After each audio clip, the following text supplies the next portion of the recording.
आप सभी का हमारे YouTube चैनल पर हार्दिक स्वागत है। आज हम जैसा कि क्या करते हैं, ए वर्गीकृत आंकड़ों का माध्यक बहुलक कैसे ज्ञात करते हैं वो देखेंगे। जैसे हम एक क्वेश्चन लेते हैं,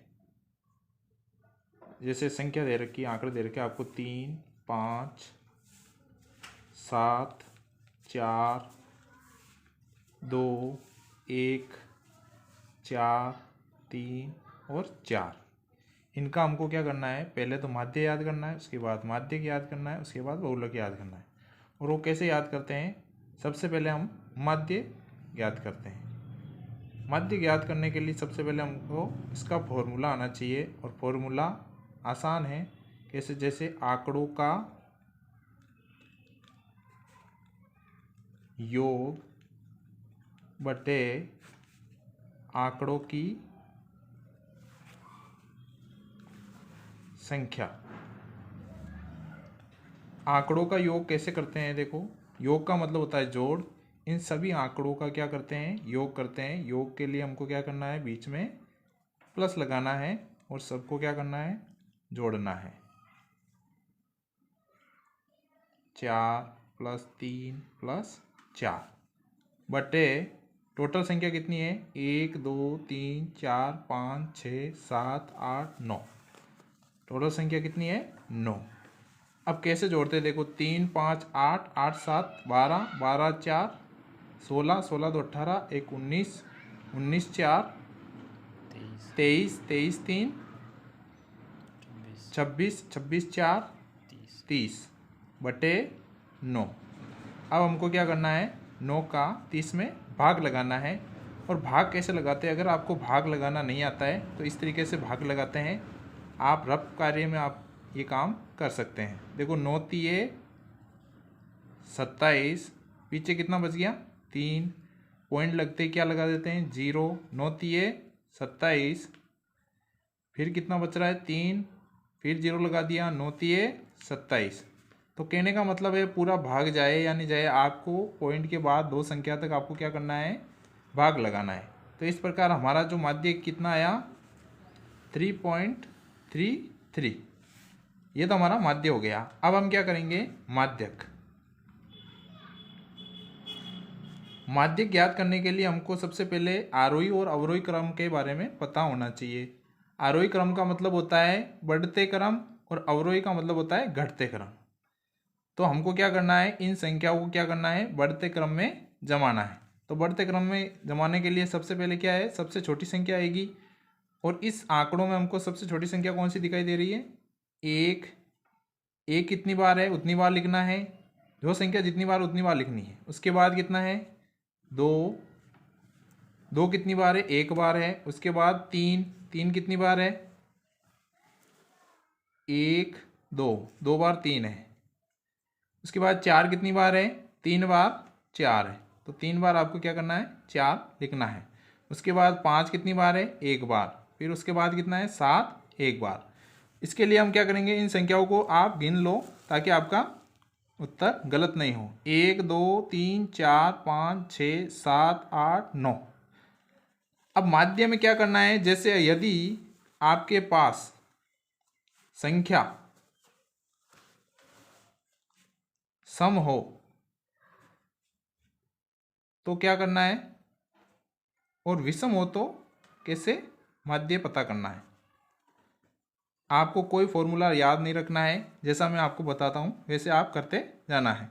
जैसे यहाँ संख्या कितनी है, 9। तो 9 संख्या है तो आपको पता है कि इधर भी 4 छोड़ दो और इधर भी 4 छोड़ दो। बीच में जो संख्या बचेगी वही आपका क्या होगा, माध्यक होगा।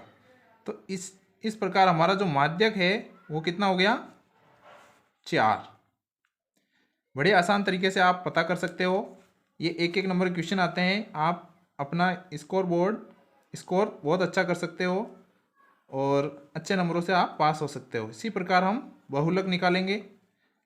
बहुलक की डेफिनेशन क्या होती है कि जो आपको आंकड़े दे रखे हैं उस आंकड़ों में जो संख्या है सबसे ज़्यादा बार आ रही है या सबसे ज़्यादा बार रिपीट हो रही है, उसी को हम क्या कहते हैं, बहुलक कहते हैं। तो आप इन आंकड़ों में देख सकते हो कि जो कौन सी संख्या सबसे ज़्यादा बार आ रही है। तो हमको देखने में पता चल रहा है कि जो 4 है ना, वो सबसे ज़्यादा बार आ रहा है, इसलिए हमारा बहुलक कितना हो जाएगा, 4 हो जाएगा।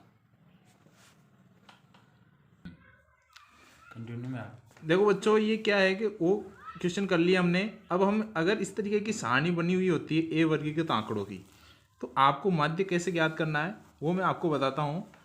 कुछ नहीं करना है आपको, जो सारणी बनी हुई है उसको, जो इस तरीके से सारणी बनी हुई है उसको खड़ी स्तंभों के रूप में आपको सारणी बनानी है। इस तरीके से आपको 3 बॉक्स बनाने हैं सारणी के। पहला बॉक्स एक्स का, दूसरा बॉक्स एफ का, एफ को हम क्या कहते हैं, बारंबारता। उसके बाद तीसरा जो बॉक्स होता है उसमें एफ गुणा एक्स का बनाना है। और आपको पहले एक्स का लिख देना है, एक्स का जो संख्या होती है वो लिख देना है। उसके बाद जो बारंबारता की जो संख्या होती है उसको लिख देना है। उसके बाद आपको क्या करना है, देखो एफ गुणा एक्स, गुणा का मतलब क्या करना है, इंटू करना है। और इंटू करने का मतलब ये हो गया कि 3 दूना 6, तो ये हो गया आपका 6। आपको इस तरीके से लिखना ताकि आपको जोड़ने में दिक्कत नहीं आए। 5 चौक 20, 8 पंजो 40 और 11 तिये 33। आपको इस तरीके से लिखना है ताकि आपको जोड़ने में कहीं भी प्रॉब्लम नहीं आए। नहीं तो काफ़ी बच्चे क्या होते हैं कि उसको जोड़ने में गलती कर देते हैं और वो क्वेश्चन क्या हो जाता है, गलत हो जाता है। आपको इस तरीके से नहीं करना है, जैसा मैं आपको बताता हूँ वैसे करते जाना है, आपका क्वेश्चन बिल्कुल भी गलत नहीं होगा। यहाँ क्या होता है, सिग्मा एफ आई, सिग्मा का मतलब होता है टोटल योग। आपको इसको क्या करना है, योग करना है। योग कैसे करना है, 2 4 6 6 5 11 11 3 14। यहाँ देखो ये क्या है, एफ एक्स है, तो यहाँ सिग्मा एफ आई एक्स आई बराबर इसका क्या करना है, इसका भी योग करना है। देखो कैसे करते हैं, 6 3 9 और 2 4 6 6 3 9। आपको इसी तरीके से योग करना है ताकि आपके जोड़ में किसी प्रकार की कोई गलती नहीं हो और आपको पूरे में से पूरे नंबर मिले। अब हम क्या करेंगे, ये हमारा सारणी वाला पोर्शन कंप्लीट हो गया। अब हम क्या करेंगे, माध्य का सूत्र लगाएंगे।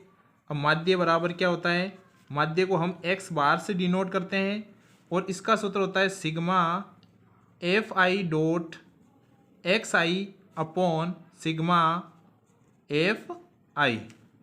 यहाँ आप क्या करोगे, सिग्मा एफ आई एक्स आई का मान कितना है, हमारे पास 99 आ गया और इसका योग कितना आ गया, 14। हम क्या करेंगे, 14 का भाग 99 में लगाएंगे तो हमारे पास आएगा 7.07। देखो बच्चों, जैसा आपने माध्य याद कर लिया ऊपर, अब माध्य कैसे याद करते हैं वो देखते हैं। तो आपको ये जो इस तरीके से सारणी बनी हुई होगी, आपको इसी तरीके से सारणी बनानी और 3 कॉलम बनाने हैं आपको। कॉलम में आपको एक्स और एफ, बस डिफरेंस कुछ नहीं है। यहाँ पर एफ और गुणा को एक्स किया, यहाँ पर एक नई चीज़ आई है सी एफ। और वो सी एफ कैसे निकालते हैं वो मैं आपको बताता हूँ। देखो सी एफ कैसे निकालते हैं, जो एफ की जो बारंबारता की जो संख्या ना है, पहली संख्या, उसको इस तरीके से लिखना है, वापस ऐसे कैसे लिख देना है और आपको तिरछा जोड़ता जाना है। 2 में 4 जोड़ा तो 6, 6 में 5 जोड़ा तो 11 और 11 में 3 जोड़ा तो 14। अब आपको आपका सही है या गलत है उसकी पहचान करने के लिए आपको क्या करना पड़ेगा, इस एफ का योग करना पड़ेगा। और इस माध्य में आपको, माध्यक में आपको यहाँ जो एफ होता है उसको आप एन लिखना पड़ेगा। वैसे दोनों एफ और एन दोनों एक ही है, यहाँ पर हम एन से डिनोट करते, देखो इसको जोड़ लेते हैं तो इनका योग देखो 2 4 6 6 5 11 11 3 14। ये और ये दोनों सेम आए तो हमारा एक सी एफ सही है, अगर बराबर नहीं आए तो हमारा गलत है। अब हम क्या करते हैं, देखो माध्यक में क्या याद करते हैं, एन बराबर हमारे पास कितना आ गया, 14 आ गया। अब हम क्या करेंगे, इसका एन बटा 2 करेंगे। एन बटा 2 का मतलब होता है कि इसका क्या करेंगे, हम आधा करेंगे। आधा करने का मतलब कितना हो गया, 7। अब जो 7 आया वो हम इस सी एफ के अंदर देखेंगे, सी एफ वाली कॉलम में देखेंगे कि किस किस के बीच में आ रहा है। तो आपको बताया कि 6 और 11 के बीच में 7 आएगा। तो आपको क्या करना है, जो बड़ी संख्या है ना, 6 और 11 में बड़ी संख्या कौन सी है, 11। तो आपको उस पर आपको इस तरीके से एक बॉक्स बना देना है। और बॉक्स बनाने के बाद आपको ये देखना है कि इसमें x का मान कितना है। तो यहाँ x का मान हमारे पास कितना आ रहा है, 8। तो हमारा माध्यक का जो मान होगा वो कितना होगा, 8 होगा। आप आसानी से इसको कर सकते हो। इसके बाद क्या होता है, बहुलक होता है। बहुलक में आपको किसी प्रकार की सारणी नहीं बनानी है। बहुलक में आपको क्या करना है कि कौन सी संख्या सबसे ज़्यादा बार आ रही है, किसकी बारंबारता सबसे ज़्यादा है। देखो यहाँ सबसे ज़्यादा बारंबारता कितनी है, 5 है। वो किस संख्या की है, 8 की है। तो हमारा बहुलक भी कितना हो जाएगा, 8 आ जाएगा। इसी प्रकार आप हमसे जुड़ते रहिए। हम आपको 10th क्लास की जो भी प्रॉब्लम होगी उस तरीके से अवेलेबल करा देंगे, जो भी सिस्टम होगा, और आप मैथ्स में बहुत अच्छे नंबर ला सकते हो। इसी तरीके से आप जुड़ते रहिए और हमारे चैनल को लाइक, सब्सक्राइब और शेयर करते रहिए।